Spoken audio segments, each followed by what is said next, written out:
Hi. All right. Here we are learning Play of the Day from my office. This is pretty weird, I will admit, but apparently this is what we're doing for a bit. So, we are going to start working on some Shakespeare. We're going to start with Macbeth, which is a Shakespearean tragedy. As many of you remember, a tragedy is a show in which an important character must die. If nobody dies, then you just have a drama. So I got myself a handy little whiteboard so that you could get your character tree because Play of the Day is nothing without a character tree. And this will all be on attached to the handout too. But if I didn't have a whiteboard, couldn't mark out the dead people. So we start in the land of Scotland. Scotland is directly above England. They have just finished a war with Norway because apparently people used to have wars with Norway.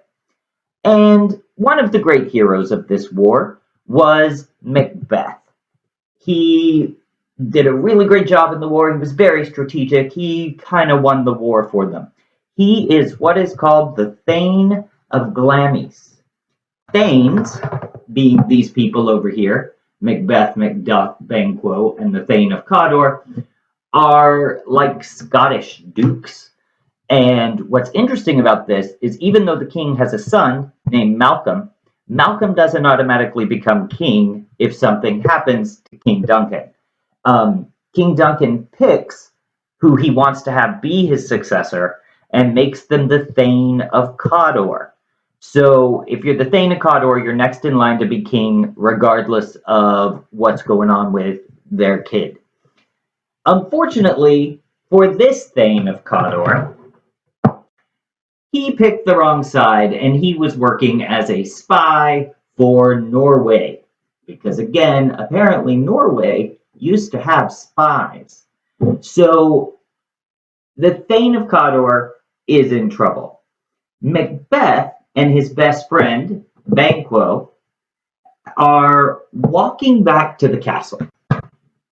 And they're walking through this like mist covered like field, and they come upon these three weird sisters. They're witches, and they're all like chanting around this cauldron, and up comes Macbeth, and they're like, all hail Macbeth, the Thane of Cawdor.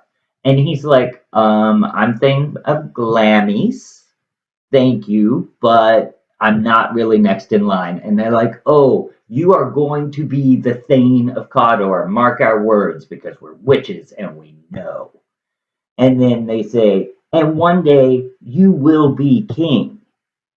And when you're king, you're going to be king until the forest moves closer to the palace, and no man of woman born can ever overthrow you. He's like, okay, weird sisters, I gotta get on to the castle. I've been off at war. Whatever. And he's walking toward the castle when a messenger comes up and says, hey, Macbeth, guess what? Thane of Cawdor is a spy. So King Duncan is beheading the Thane of Cawdor.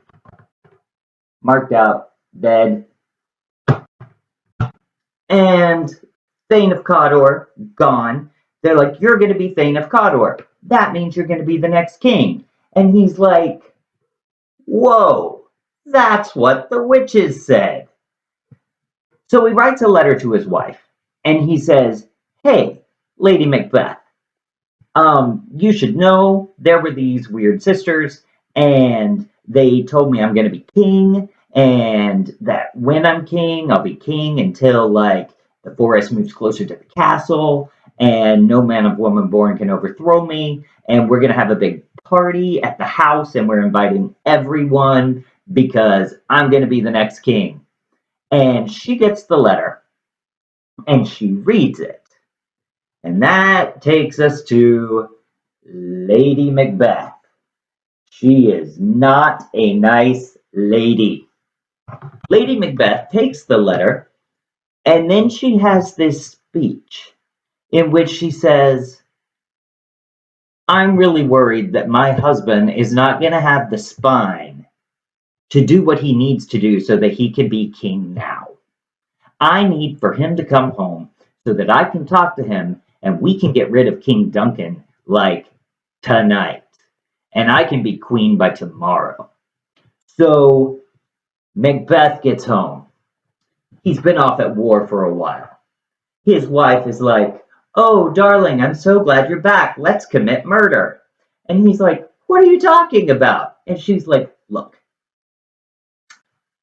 we could be king and queen in a few years, or, and I'm just spitballing here, but maybe I could put some kind of poison into everybody's drink tonight that makes them fall asleep for a really long time, really deeply. And then you're going to go at midnight, and right as the bells are ringing, you are going to sneak past the guards, which I will, of course, also poison, take their daggers, stab King Duncan a bunch of times, put the daggers back in the hands of the guards and like smear blood on them, and then come back here to the room in the morning when everyone wakes up from this really deep sleep and they find like the bloody guards and the dead king. Well, then the guards will just go to prison and we'll be king and queen. I mean, I'm just kind of my idea. He's like, that's a little aggressive.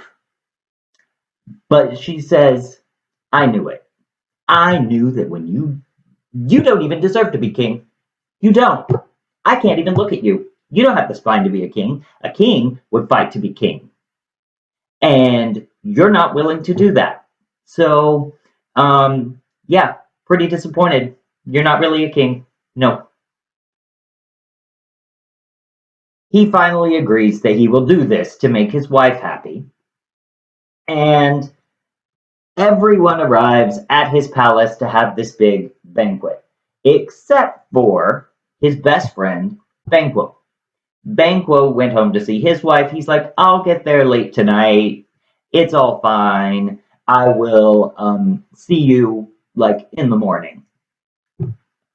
So they have this big meal. Lady Macbeth puts the sleeping potion into everyone's drink.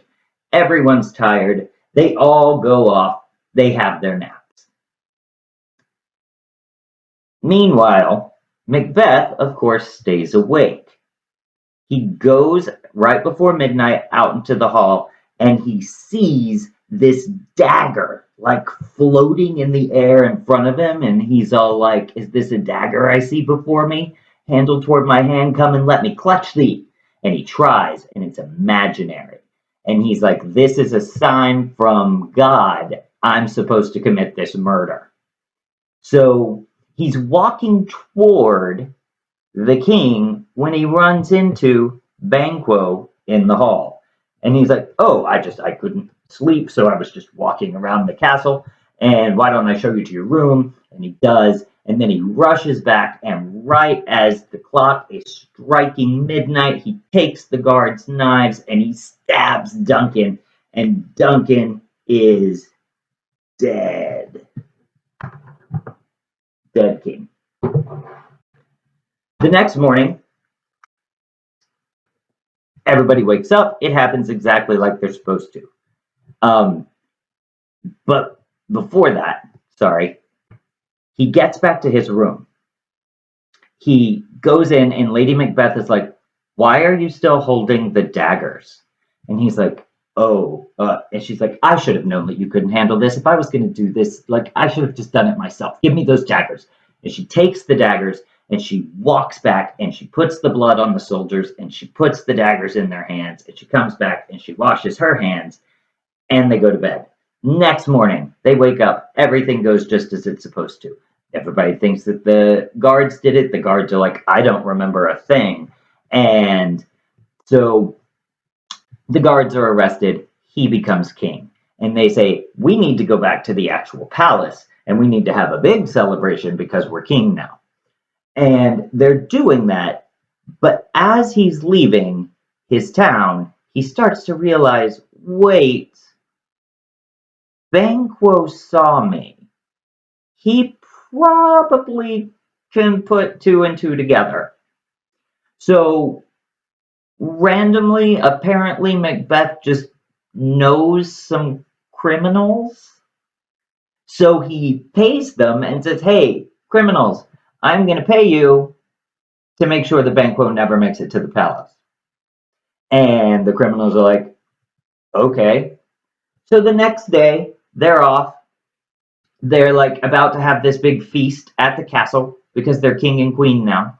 The criminals show up and he's like, did you do it? And they're like, yes, Banquo is dead. So you can see that things aren't going well when he went from being a war hero a couple of days ago to now murdering his own best friend. So they all get together, they all have this next big party when all of a sudden Banquo walks in and Macbeth is like, wait, you're not supposed to be here. And he doesn't speak. And Macbeth is like, you need to get out of here. You have to go. And everyone else is like, Macbeth, who are you talking to? Because it's Banquo's ghost. So Lady Macbeth quickly goes like, oh wow, my husband is tired. You can imagine. He was off at war, and then the next day he was Thane of Cawdor, and then the next day he was king. It's crazy. Let's just get him to bed. He'll be fine tomorrow. She walks him out of the room and she's like, you are going to screw this up for everyone. You just need to stop. How are you going to get me to be queen and then just make me lose being queen? Meanwhile, another thing, Macduff goes to his wife and he's talking. He's like, this just isn't adding up. Like, the king dies, Banquo dies. All of this is benefiting Macbeth. So I actually need to go find the king's son, Malcolm, who at this point is so scared for his life with everyone dying that he has run away to England. He says, I need to go find Malcolm in England, and we need to raise an army to overthrow Macbeth. So they've both gone off to England, which is when we get to my favorite scene in the entire thing, which is Lady Macduff talking to her son. Because Lady Macduff is hilarious. She pretty much, in my mind, could never be performed without some kind of Long Island affectation. Because essentially what she's doing is she's talking to her son and she's like, your father goes off to war for several years, just leaving us here to fend for ourselves. Here we are, we're fending for ourselves. He's back for 2 days and now he's gone off to England. And you know what we don't have right now? We don't have money. We don't have that luxury. We don't. So you know what you're going to have to do, son? And I swear in the play his name is Son. I don't know why. But you know what we're going to have to do, son? You're going to have to get a job. You're going to have to go out and support us because your father is not able to do that right now, apparently. Apparently, we are too much for him right now, and he's just going to go do his own business.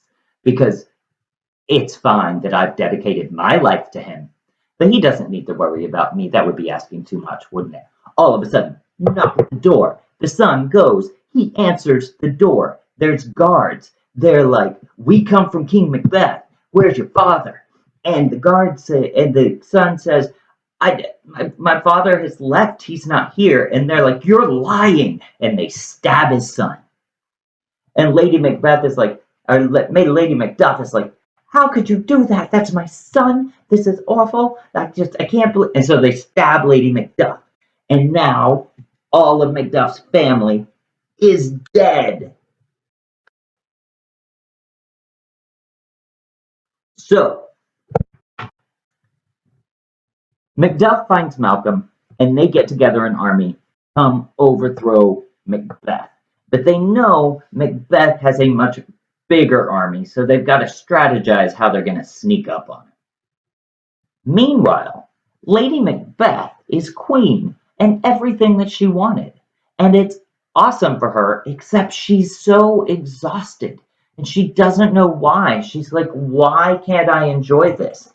But two maids are talking, and one of them's like, oh, she's exhausted because she never sleeps. She's exhausted because she goes to bed and she falls asleep, but then she gets out of bed while she's sleepwalking. And she's like walking through the palace, and then she'll just go to like this bowl of water and just scrub her hands because she thinks they're still covered in blood. And she's like, out, out, damn spot. And she's going crazy. So she never rests and she's exhausted and she's getting very ill because karma. So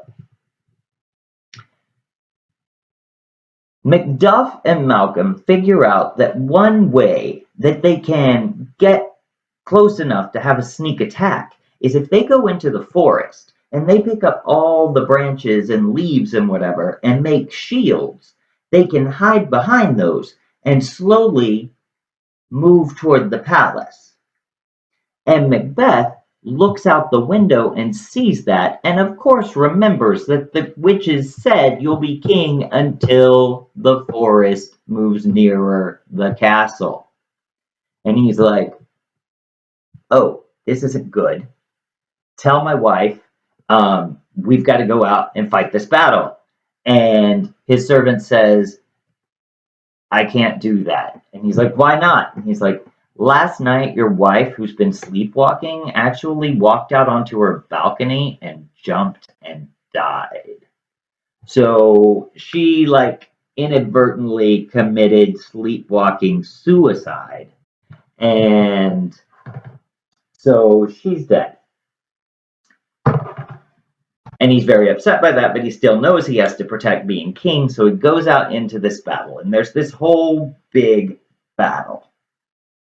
And he's fighting everybody until finally, of course, it comes down to Macbeth versus Macduff. Because, as you can see, pretty much everyone else is dead. So they start fighting, and he says, Macduff, I have always admired you. You need to know you're not going to win this. There were these witches, and they had a prophecy, and it all came true. And the last part of that prophecy is, I can't be killed by a man of woman born. So I'm going to win. You can back out now if you want. And Macduff says, that's interesting. Because while I was being born, my mom died in childbirth. And I was a cesarean baby. They cut me out, and I was born from a corpse. And Macbeth says, oh no! And Macduff fights him and defeats him. And that is the tragedy of Macbeth.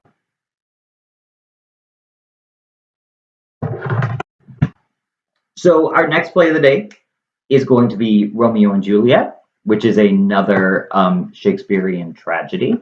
And then we're going to also do Much Ado About Nothing, which is a Shakespearean comedy, and Julius Caesar, which is a Shakespearean tragedy / history. All right, yay Macbeth.